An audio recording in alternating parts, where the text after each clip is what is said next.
রব্বুল আলামিন এতগুলি উলামায়ে কেরামকে যিনি মেহমানদারি করেছে, আল্লাহ তার বংশধরকে আপনি জান্নাতের খাবার দিয়ে মেহমানদারি করে দিন।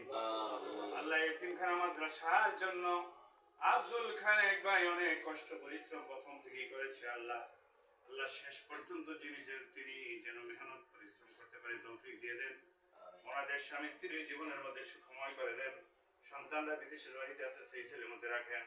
আজকের এই মিলাদ মাহফিল অনুষ্ঠানকে জড়িয়ে করে যত কিছু টাকা পয়সা খরচ করেছে আপনার গায়বী ফান্ডে কবুল মঞ্জুর করে নিন। কিয়ামতের কঠিন মুসিবতের দিনে আল্লাহ আজকের খরচকে আপনি নাজাতের জরিয়া বানাই দিন। আমিন। রাব্বির হামহুমা কামা রাব্বায়ানি বিদেশে বিরাজে যাহার পুত্র মারা যায়, পশু পাখি না জানিতে আগে জানে মায়।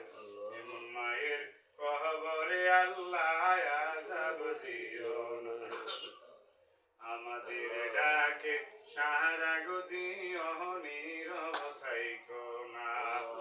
যেদিন হব কবর দেশে আল্লাহ রওয়ানা, সেদিন দেখাইও